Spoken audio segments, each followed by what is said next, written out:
Professor, então vamos lá. Os Estados Unidos mira hoje, na verdade, trazer consequências para a China, e hoje a gente sabe que o Brasil ele possui um relacionamento com a China, inclusive integrando o BRICS, integrando essas discussões. Nós tivemos recentemente a situação do tarifaço, houve uma conversa, foi feita uma renegociação disso tudo em relação aos produtos que são exportados do Brasil para os Estados Unidos. Mas nessa escalada contra a China, o Brasil, sendo aliado da China, ele pode sofrer impactos semelhantes lá no futuro ou não? Já se tentou fazer, né? E não funcionou. Porque os Estados Unidos é um dos, se não me engano, o maior parceiro comercial do Brasil. E afetar determinados produtos no Brasil é afetar a economia dos Estados Unidos. Teve a crise do café, teve a crise da carne, teve a crise do suco de laranja. Outros setores foram bastante afetados, como, por exemplo, o setor de calçados, né, que tem um comércio muito grande com o exterior. Mas aqueles setores que a economia americana dependia profundamente, ele teve que voltar atrás. Então, voltou atrás mais de 300 itens no tarifaço porque aquilo estava afetando a economia mundial. O que precisa entender hoje é que não tem mais possibilidade de você fazer ações unilaterais ou de você fazer ações visando atacar determinados países que possam afetar outros. Como ele diz, eu vou romper relações diplomáticas com a Espanha. Se ele rompe as relações diplomáticas com a Espanha, ele rompe relações diplomáticas com a comunidade europeia, porque não existe só mais a Espanha. Existe a comunidade europeia que a Espanha faz parte. Então, a globalização faz com que os países eles sejam todos interdependentes. Não existe mais, eu vou ser o xerife do mundo. Vai ter consequência para o meu país. E uma consequência séria, uma consequência já imediata. Agora, eu pego e vou atacar lá o Oriente Médio. O risco que eu tenho em termos físicos para o meu país é pequeno. Mas aí o Irã vai atacar quem? O Kuwait, que tem base militar dos Estados Unidos, o Chipre, o Bahrein, ali o Catar, países que abrigam bases militares dos Estados Unidos e que vão ser atacados. Então, é meio que eu vou atirar com a pólvora dos outros. Então, eu estou longe do conflito, seguro do conflito, enquanto os outros vão lá receber os ataques que eu poderia receber, porque eles não vão me atacar aqui, eles vão atacar minhas bases, que estão em outros países. Então, como que... e uma relação dessa, ela não se sustenta por muito tempo, porque ela acaba sendo também muito cara. Então, eu tenho 2 incursões, 3 incursões, que dependem de logística, dependem de recurso. Trump, na invasão da Venezuela, simplesmente ignorou o Congresso norte-americano, ignorou o Congresso estadunidense, que foi contra essa incursão, e ele passou por cima da própria Constituição dos Estados Unidos, que diz, olha, você vai invadir um país, tem que ter clara ameaça que esse país está te ameaçando de alguma forma. Venezuela não ameaçou os Estados Unidos, o Irã não ameaçou os Estados Unidos, muito pelo contrário, ele estava sentado na mesa negociando quando foi atacado. Então, rompeu ali vários tratados, descumpriu vários tratados internacionais do direito internacional, e aí o resultado disso a gente ainda não tem como prever. A guerra só tem um início, ninguém sabe como é que ela termina. E, de certa forma, qual o impacto disso até para a figura da própria ONU? A ONU ela já está com a figura arranhada já há um bom tempo, desde a invasão do Iraque, desde outras incursões. Primeiro porque um país tem poder de veto.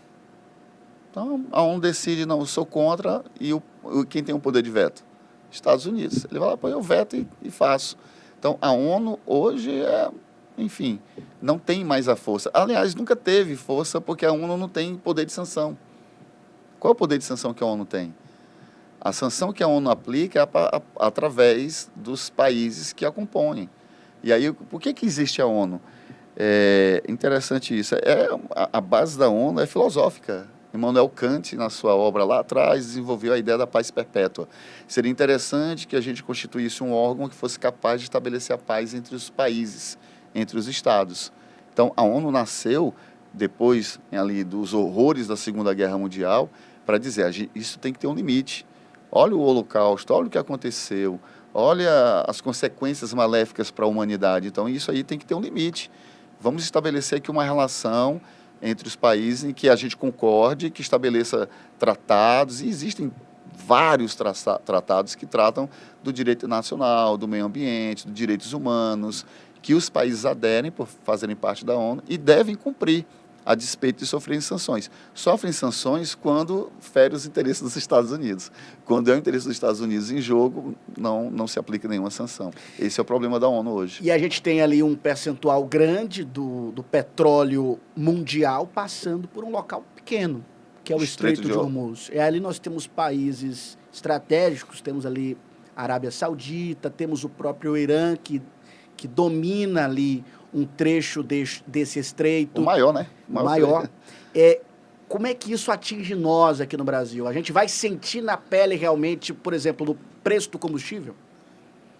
Pode ser que já está sentindo, inclusive é importante a gente frisar, não se sabe como, mas aqui em Teresina os postos já aumentaram o preço da gasolina sem nenhuma relação direta que provocasse isso, sem nenhuma justificativa, apenas pela lógica da oportunidade de um ganho maior, de uma oportunidade de lucro, inclusive repassando para o consumidor um prejuízo que ele não está tendo, digamos assim. E pode ser afetado, 1/3 do petróleo mundial passa por ali. É muita coisa.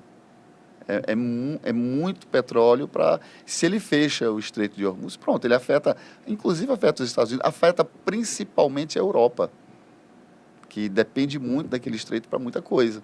Então, a relação do que pode acontecer no futuro vai depender muito do andamento das negociações, do que vai ser negociado, do que vai ser cedido, do que vai ser concedido, e isso a gente não pode nem prever, porque estava-se à mesa fazendo concessões e negociando, e o Irã foi atacado.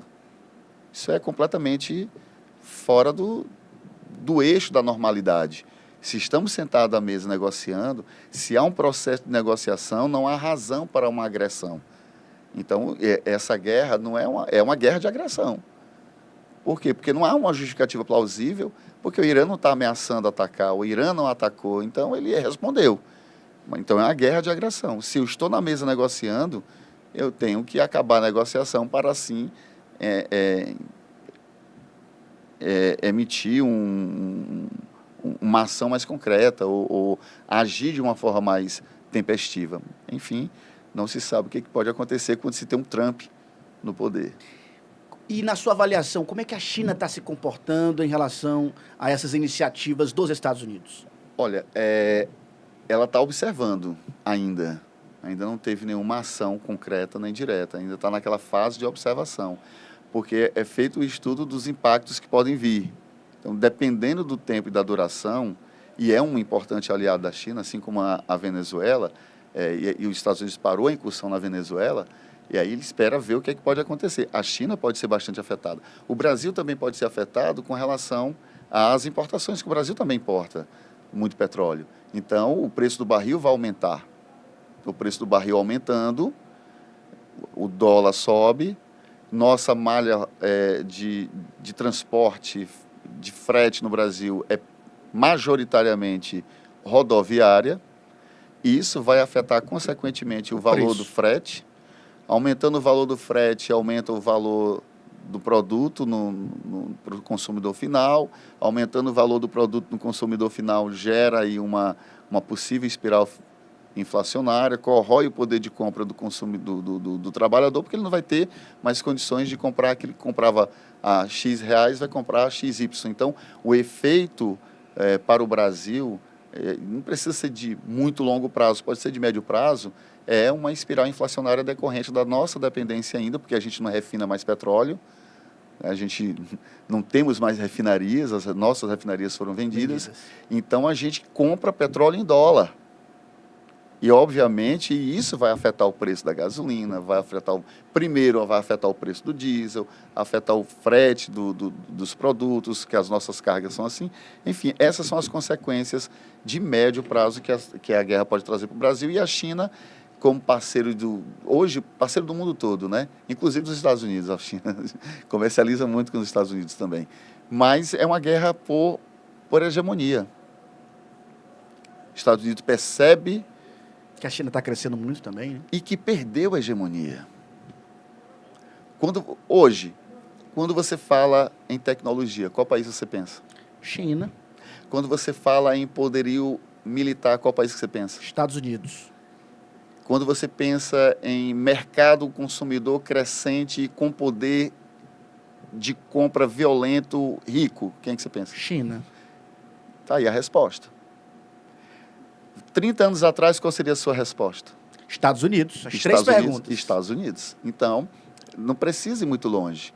Se você começa, os Estados Unidos perdeu tecnologia. A Ford foi durante muito tempo garota propaganda dos Estados Unidos. O que a Ford é hoje? O que a GM é hoje? Chrysler. Você pega as montadoras norte-americanas, as montadoras estadunidenses, onde é que elas estão em relação às coreanas, em relação às japonesas, em relação às chinesas, que têm crescido assustadoramente? O carro elétrico chinês tem sido melhor do que o carro elétrico dos Estados Unidos, que é o da Elon Musk, da Tesla. Então, olha o ambiente que a gente está vivendo. Você vai numa cidade chinesa, a cidade mais pobre chinesa tem um nível de tecnologia absurdo. Você anda nos Estados Unidos, você vê bolsões de miséria a céu aberto. Então, é um país que investiu em tecnologia e tirou o povo da miséria, é um país que investe em guerra e leva o seu povo à miséria, que é os Estados Unidos. Então, a gente corre o risco, a gente está assistindo a bancarrota de um império ruído por dentro e não por fora.